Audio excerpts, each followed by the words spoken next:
Be me, 28 years old, finally feeling like I'm coming into my own. Work as a project coordinator at a mid-sized marketing firm, nothing glamorous, but pays the bills. Spend most evenings at the community centre with the Women's Collective. We meet twice a week. Feels good to be surrounded by women who actually get it, who see the world for what it really is. We talk about everything, the pervasive nature of male violence, how they've structured every system to benefit themselves. My co-worker asked me to lunch today. Seemed nice enough until he tried to split the bill 50-50.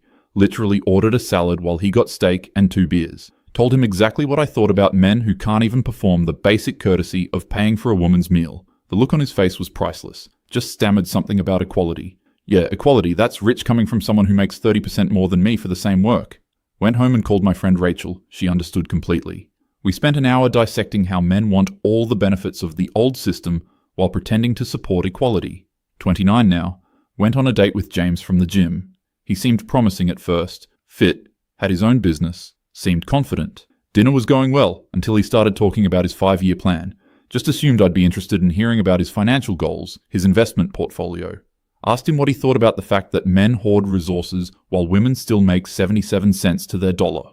He got defensive, started talking about his female employees and how he pays them fairly. Sure, Jan, every man thinks he's the exception. Told him his defensiveness was typical fragile male ego. Couldn't handle even the slightest criticism. He asked for the check, paid for everything without even asking if I wanted to split it.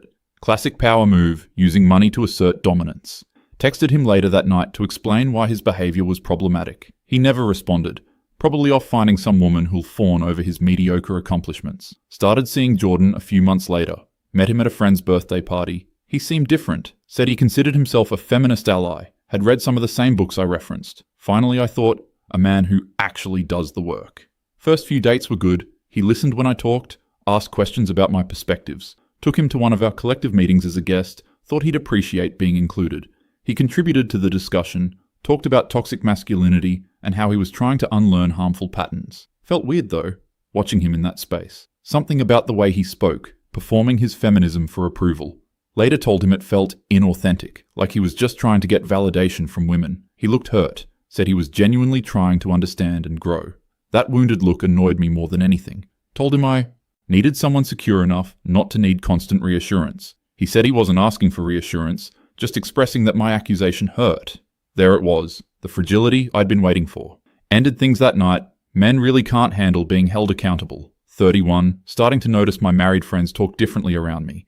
They edit themselves, avoid mentioning their partners too much, like I'm some kind of threat to their relationships just because I point out obvious problems. Sarah announced her engagement last month. Couldn't even be happy for her. Her fiancé is nice enough but completely unremarkable, works in IT, plays video games. She's settling, obviously. Probably feels the pressure of her age. Tried to talk to her about it, asked if she was sure she wasn't just conforming to societal expectations. She got quiet, said she loved him, that he made her happy. Happiness? Such a low bar. I expected more from her. Went on a date with Eric, a high school teacher. Thought maybe someone in education would have a more developed social consciousness. He picked me up, opened my car door, the whole chivalry performance. Asked him why he felt the need to perform these outdated gender roles. He seemed confused, said he was just trying to be polite. Told him politeness rooted in patriarchal traditions is still patriarchy. At dinner, he talked about his students, seemed genuinely passionate about teaching. Mentioned how hard it is being a male teacher, how parents sometimes view him with suspicion, how he has to keep his classroom door open during one-on-one meetings, how he's careful never to be alone with female students. Started explaining to him about how those precautions exist because of centuries of male violence, how women have every right to be suspicious, how his discomfort was nothing compared to what women face. He got quiet, just nodded. Asked him why he wasn't engaging with what I was saying. He said he was listening, just didn't know what to say. Typical. Men always shut down when confronted with real issues. Told him I needed someone capable of actual dialogue. He drove me home in silence, didn't walk me to my door. The audacity, asking me to consider his feelings while refusing to perform basic courtesy. 32, Rachel got married. Didn't ask me to be a bridesmaid even though we've been friends for 6 years. Her sister told me later it was because Rachel was afraid I'd say something during the bachelorette party. Like I'm some kind of monster for having principles. Went to the wedding alone, watched all my friends slow dance with their mediocre partners. Each one of them compromised, settled for men who'll probably disappoint them eventually. Matched with David on a dating app, 34, lawyer, seemed intelligent from his profile. Our text conversations were engaging. He could actually construct an argument. Met for coffee, he suggested splitting the bill. Felt like a test, so I agreed. He seemed relieved, said he appreciated that I was genuinely interested in equality. Something about his relief irritated me, like he'd been burned before. Started seeing him regularly. He was careful, measured in how he spoke. Never offered opinions on gender issues unless I asked directly. When I did ask, his answers were always diplomatic, non-committal. Told him his fence-sitting was cowardly, that silence in the face of injustice is complicity. He said he was trying to listen to my perspective without making it about him. Asked why he was so afraid to have a real opinion. He sighed, said every time he expressed a view, I found a way to tell him why he was wrong, that he'd learned it was safer to just listen. The fact that he thought safety was something he needed to worry about in our relationship told me everything. Men really do make everything about them, even conversations about their own behavior. Stopped returning his calls, met someone at my colleague's dinner party. Alex, worked in finance, tall, confident, had this commanding presence in the room. Everyone seemed to gravitate toward him, men and women. Started talking to him by the drinks table. He was funny, self-assured. Gave me his number without me asking. Just assumed I'd be interested. The assumption annoyed me, but I texted him anyway. Our first date, he made reservations without asking what I wanted. Showed up, and the restaurant was perfect. Exactly my taste. Suspicious that he'd somehow guessed right. He ordered for both of us. Didn't even consult the menu. Interrupted him to tell the waiter I'd order my own food. Alex seemed amused, not embarrassed. That confidence, it was attractive, but also infuriating. Told him his assumption that he could order for me was a perfect example of male entitlement. He laughed. Actual laughed. Said I was probably right. His easy agreement felt condescending somehow. Spent the rest of dinner explaining to him the various ways men assert dominance through small actions. He listened, nodded occasionally, didn't argue. When the check came, he paid without discussion. Didn't even bother asking. Just handled it like it was expected. On one hand, finally a man who understood basic courtesy. On the other hand, the power dynamic it created was uncomfortable. Dated him for 2 months, the whole time felt off balance. He was successful, paid for everything, made decisions confidently. Exactly the kind of traditional masculinity that props up the patriarchy. But also, being with him felt easy in a way I didn't want to examine too closely. Ended it after he mentioned wanting kids someday. Told him I wasn't interested in being someone's broodmare. He said that wasn't what he meant, that he was just sharing his future hopes. The fact that his future hopes included using a woman's body for reproduction was enough. 35 now, starting to notice men don't approach me the way they used to. Probably intimidated by a woman who knows her worth. Most of my collective friends are younger now. The women my age drifted away into relationships and marriages. Find myself being the one with the most experience, the one guiding newer members. Feels important, being a mentor to younger women. Teaching them not to settle, not to compromise themselves for male approval. My mother called today, asking when I'm going to meet someone nice. Told her I'm not interested in meeting someone nice. I'm interested in dismantling oppressive systems. She got quiet, then said she worries about me being alone. Being alone isn't the same as being lonely, I told her. But lately the apartment feels bigger somehow. Catch myself scrolling through social media, looking at wedding photos, baby announcements. These women, trapped in cycles of domestic servitude, and they look happy. The delusion is powerful. Went on a date with Tom, seemed promising from his messages. Showed up, and he was shorter than his photos suggested. Not that height matters, but the dishonesty was annoying. He was nervous, kept fidgeting with his napkin. Asked him about his work. He's a nurse. A male nurse? Interesting. At least he's in a caring profession. He started talking about how hard it's been, being one of few men in his department, how some patients refuse his care, request female nurses, how his co-workers sometimes exclude him from conversations. Began explaining to him about how women have faced workplace discrimination for centuries, how his isolated experience didn't compare to systemic oppression. He nodded, said he understood, just was sharing his experience. The need for validation, it's exhausting. He excused himself to the bathroom, and I could see his hands shaking slightly. Probably anxiety. Men are so fragile now. Came back and seemed different, quieter. Asked if he was okay, he said he was fine. The date ended early, he said he had an early shift. Didn't offer to pay for his half until I reminded him. Can't even handle basic adult responsibilities. 37, had my annual review today. My boss, Jennifer, mentioned that some co-workers find my communication style challenging. Asked for specific examples, she danced around it. Finally admitted that several people, mostly men, have complained that I'm hostile in meetings. Hostile? That's what they call. A woman who doesn't smile and agree with everything. Told Jennifer this was clearly a gender issue, that assertive men are called leaders. She said it wasn't about assertiveness, it was about dismissing others' input. The fact that she's internalized misogyny this deeply is depressing. Didn't get the promotion I was expecting. Sarah invited me to her baby shower. Went out of obligation. Watched her open endless pink packages. She's having a girl. Everyone kept saying how lucky she was. Lucky to be bringing another woman into this world to suffer under patriarchy. Held my tongue mostly, until someone mentioned hoping the baby would be pretty like her mom. Couldn't help but point out how we reduce girls to their appearance from birth. The room got quiet. Sarah looked embarrassed. Her husband, mediocre as ever, put his arm around her. She leaned into him like he was protecting her from me. Left early, no one tried to stop me. Started seeing Miles, met him at a bookstore. He was browsing the philosophy section, seemed thoughtful. We talked for an hour about existentialism, about meaning-making. He asked for my number, seemed genuine. Our first few dates were intellectual, stimulating. He asked questions, seemed interested in my perspectives on everything. Told him about the collective, about my views on gender and power. He listened carefully, sometimes pushed back gently on certain points. The pushback was annoying, but at least he was engaging. Started spending more time together. He cooked dinner at his place. Noticed he had photos of his daughter on the fridge. Asked about her. He got this sad look. Said he only sees her every other weekend, that the custody arrangement was brutal.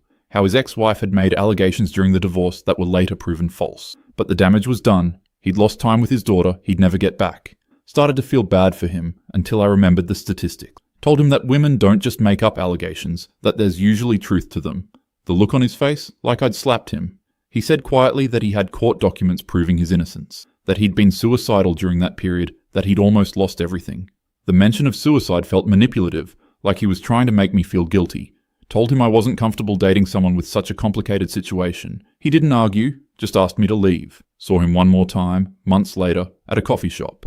He was alone, looked older somehow, tired, pretended not to see him. 39, the collective has a new coordinator. She's 24, passionate, reminds me of myself at that age. Except she has a boyfriend, brings him to social events. He sits quietly in the corner during our meetings, doesn't contribute.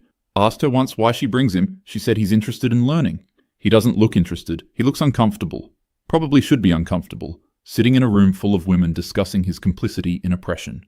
My doctor mentioned egg freezing today. Wasn't even there for that, just a regular checkup. She brought it up casually. Said if I was thinking about future family planning. Told her I wasn't interested in conforming to biological imperative. She nodded professionally, made a note in her chart. Drove home and couldn't stop thinking about it. Looked up the costs, the success rates, the age statistics. Closed the laptop and poured a glass of wine. 40. There was a birthday thing. Some friends organised it, mostly younger women from the collective. They were sweet. Got me a cake. Some books they thought I'd like. One of them, Emma, mentioned her boyfriend proposed. She seemed apologetic. Telling me, like she was betraying something. Told her congratulations, tried to mean it. She showed me the ring, a modest diamond, clearly not expensive. He's a teacher, makes barely anything. But she looked thrilled. Asked her the practical questions, about finances, about her career plans. Her face fell a little with each question. She said she knew it wouldn't be easy, but they loved each other. Love. Like that's enough to build a life on. Everyone got quiet after that, the party deflated. They left earlier than planned, probably to go talk about me somewhere else. Scrolling through dating apps feels different now. The men in my age range all specify they want women under 35. The audacity, these balding pot-bellied men thinking they can make demands. Matched with a few, tried to be more open-minded. Met Charles, 43, works in accounting. He was nice, boring, but stable. Talked about his hobbies, his routine, his small apartment. Asked what he was looking for, he said companionship. Someone to share life with. No mention of changing the world, of growth, of consciousness raising. Just wanted someone to watch TV with and split bills. The lack of ambition was staggering. Told him I needed someone with a more developed vision for their life. He said his vision was simple. Find someone kind and build something together. Simplistic. That's what men call it when they refuse to engage with complexity. Met James at a work conference, 45, seemed distinguished. We talked during the networking session. He was intelligent, well-read. Asked me to dinner, chose an upscale restaurant. Finally, someone with sophistication. Conversation was good until he mentioned his divorce. Said his wife left him for someone else, that he'd been devastated. How he'd thought they were happy, that he'd missed the signs. Asked him what signs he missed, tried to understand his role in the failure. He got defensive, said sometimes relationships just end. Pressed him on it. There had to be something he did wrong. His jaw tightened. Said he'd spent years in therapy examining his contributions, that he'd made peace with both his mistakes and the things beyond his control. The therapy mention felt like a red flag. Men in therapy often just learn to manipulate better. Told him I wasn't interested in being someone's rebound.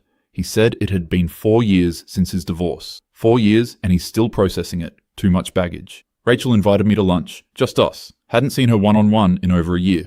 She's pregnant with her second. Glowing in that insufferable way. Asked how I was doing. The question felt loaded.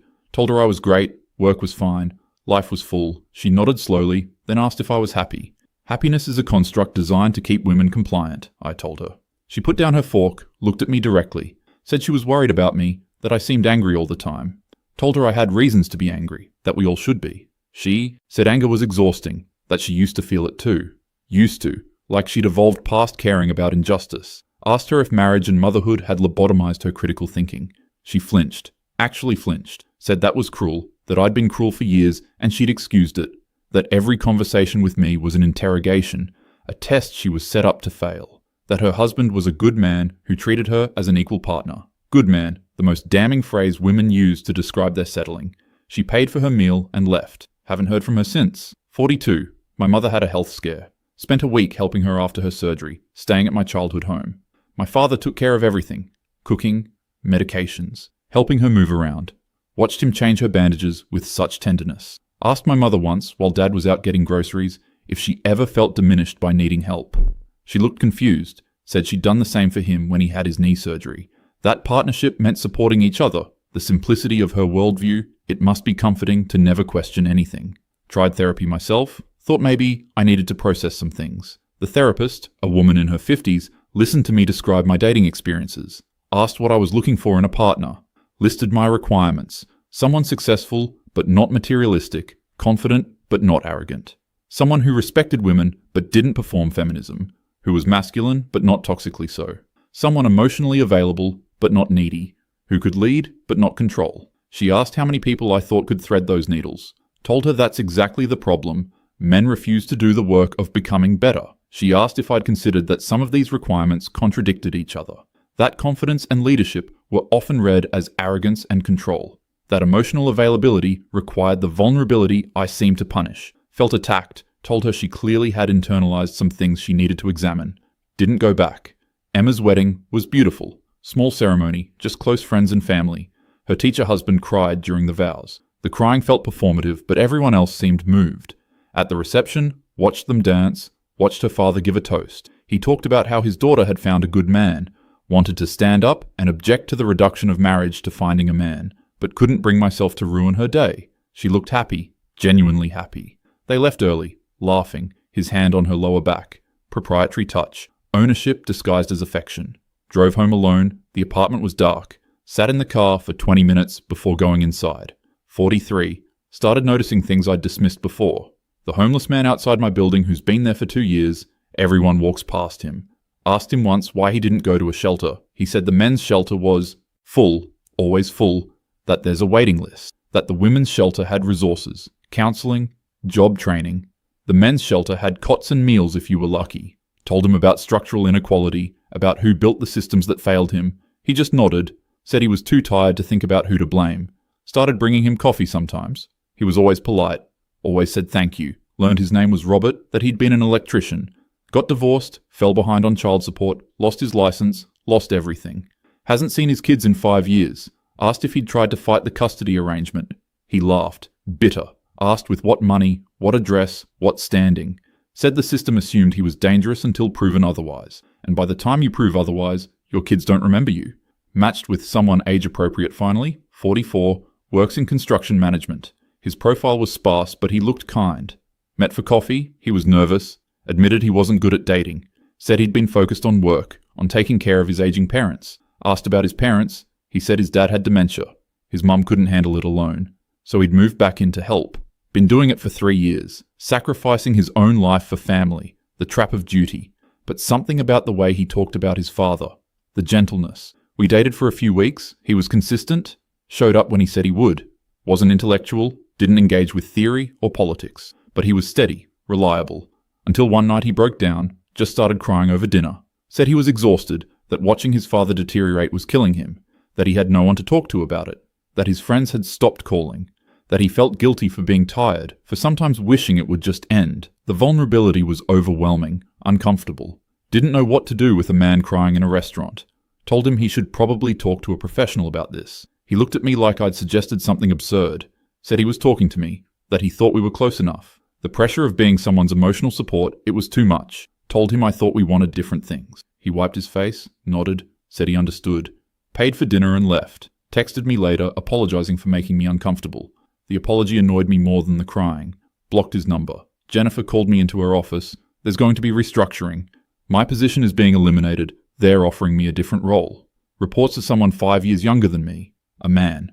Told Jennifer this was clearly discrimination. She pulled out documentation, years of HR complaints, performance reviews. My communication challenges had created a hostile work environment. Hostile. That word again. Took the severance package. Didn't fight it. Wasn't worth the energy. 45. Unemployment gave me time to think. Started noticing patterns in my own behavior I'd been blind to. How I'd approach every conversation with men as a battle to be won. How I'd find fault in whatever they did, even when they were trying. James paying for dinner was sexist. Jordan not offering to pay was cheap. Eric's protectiveness was patriarchal. David's lack of initiative was weak. Alex's confidence was entitlement. Tom's nervousness was fragility. Found old journals from my 20s. Read through them. Saw the evolution of my thinking. There was an entry about a guy I dated briefly at 26, before the collective. Wrote about how he made me laugh. How safe I felt with him. He'd wanted to get serious. I'd gotten scared and ended it. Told him I wasn't ready, that I wanted to focus on myself. Wonder what happened to him. Looked him up on social media. Married, 2 kids, looks happy. His wife's profile is public. Photos of family trips, school plays, ordinary life. She looks unremarkable. Works as a dental hygienist. Nothing special about her except she was probably capable of accepting love. The new coordinator at the collective asked me to speak at an event. Topic was maintaining your standards in a world that wants women to settle. Prepared my talk. All the usual points about refusing to compromise. Stood in front of 30 young women and started speaking. Saw their faces, eager and angry, and so sure. Saw myself at 28, believing I had it all figured out. Got halfway through and stopped. Asked them instead what they thought partnership meant. One said, equality. Another said respect. Another said refusing to accept less than you deserve. Asked what they were willing to give. The question seemed to confuse them. Asked if they'd ever considered what men struggle with. You could feel the room turn cold. One woman said men created their own struggles through patriarchy. Asked if she'd ever spoken to a man about his actual experience. She said she didn't need to. The data spoke for itself. Saw myself in her certainty. In her refusal to see individuals beyond the category. Finished the talk on autopilot, left early. Started seeing men differently after that. The guy at the coffee shop who always looked exhausted, wedding ring on his finger. Working 2 jobs probably, trying to provide for a family. The father at the park with his daughter, hyper aware of not getting too close to other children. How he positioned himself where everyone could see him, protecting himself from suspicion. Robert outside my building, invisible to almost everyone. Asked him once what he missed most. Expected him to say his house or his career. He said being touched, not sexually, just any human contact. Said it had been years since anyone had touched him with kindness. That being homeless made you untouchable. Being a man made you unworthy of care. Shook his hand, held it for a moment. He cried. Tried dating again with different intentions. Matched with someone. 46, high school history teacher. His profile mentioned his dog, his love of hiking. Nothing about success or status. Met him at a trail. Walked for 2 hours. He talked about his students. How many of the boys seemed lost. How they had no framework for healthy masculinity. No models to follow. How the girls were encouraged and supported while the boys were treated as problems to be managed. How 3 former students had died by suicide in the past 5 years, all boys. Asked what he thought the solution was. He said he didn't know, that admitting you didn't know was seen as weakness. That men were supposed to have answers, be strong, provide solutions. But sometimes you're just lost and scared and pretending you're not. Didn't offer my usual commentary. Just walked beside him and listened. We dated for a few months. It was different. He wasn't perfect, had his own baggage and scars, but he was genuine, present, trying. Asked him once what he wanted from a relationship. He said someone who saw him, who didn't need him to be anything other than himself. The simplicity of it struck me. All my requirements and standards and tests. Had I ever just tried to see someone? Brought him to a collective meeting against my better judgment. He sat quietly, listened to everything. One of the younger women asked his opinion on toxic masculinity. He said he thought the term was useful for describing harmful patterns, but counterproductive for reaching men who needed to hear it. That telling someone their fundamental nature is toxic just makes them defensive. The room erupted, voices talking over each other. He didn't defend himself, didn't argue back. Later I asked why he stayed quiet. He said those women didn't want a dialogue, they wanted a confession. and he'd learnt that some conversations aren't meant to be won or lost. Broke up with him 2 weeks later. Told him it wasn't working, that we were too different. He asked what changed. We'd been good together. Couldn't articulate it. Just knew I'd sabotage it eventually anyway. He accepted it with a sad resignation that seemed practiced, like he'd expected it all along. 46. The apartment is too quiet. Work at a new company. Keep my head down. Don't engage in office politics. My co-workers are polite, distant, professional. Spend evenings scrolling through social media, watching other people's lives. Sarah posted photos from her daughter's birthday party. The little girl is 4 now. Never met her. Was never invited. Emma announced her pregnancy, glowing in the photos with her teacher husband. His hand on her belly, protective and tender. The collective continues without me. I stopped going months ago. The certainty I used to feel there started feeling hollow. All that anger, all that analysis, and where did it leave me? My mother asked me to come for dinner tonight. Just family, she said. Nothing special. Sat at the table with my parents, watching them move around each other with practiced ease. 47 years of marriage, of compromise, and sacrifice, and choosing each other. Asked my father what made it work. He looked at my mother, smiled, said they decided to be on the same team.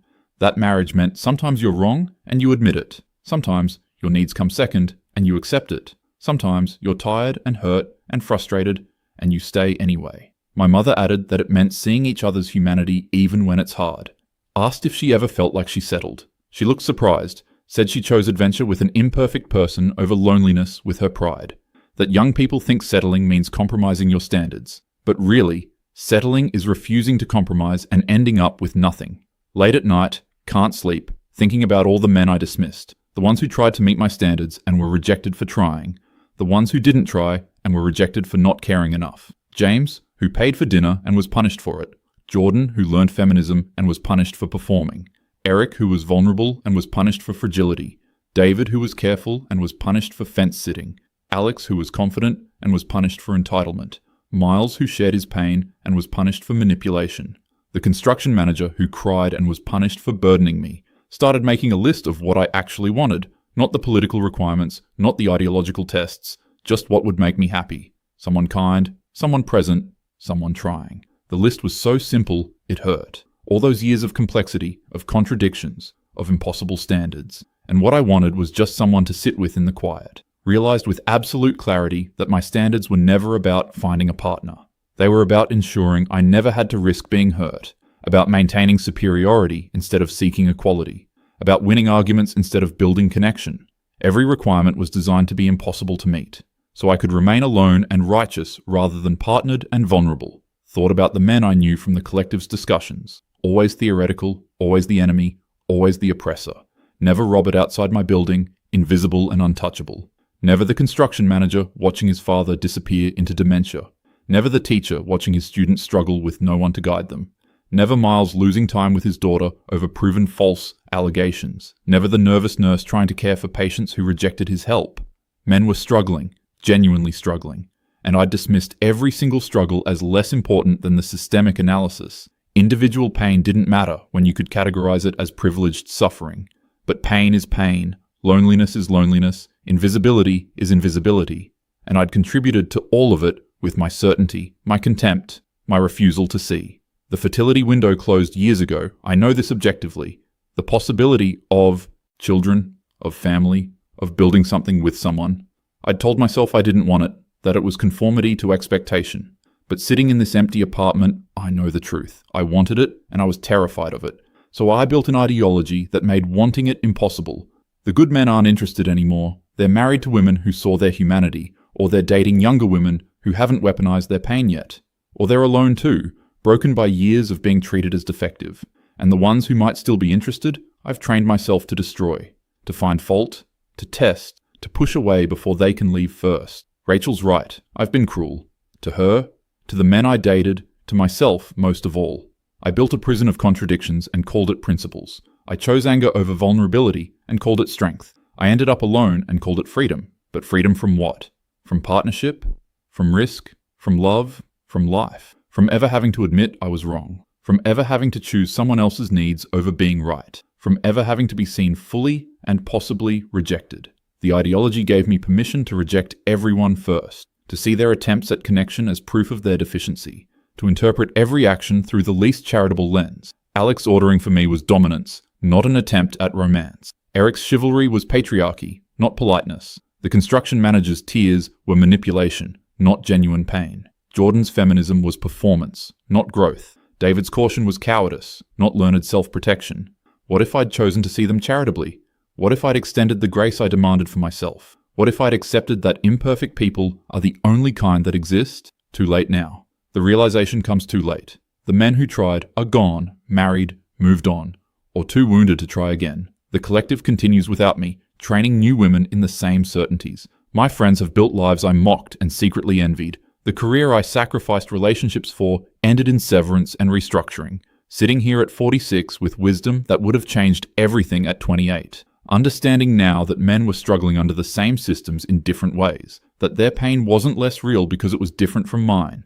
That partnership required seeing the person, not the category. That my impossible standards were protection, not principles. That I pushed away connection and called it consciousness. The apartment is silent except for the refrigerator humming.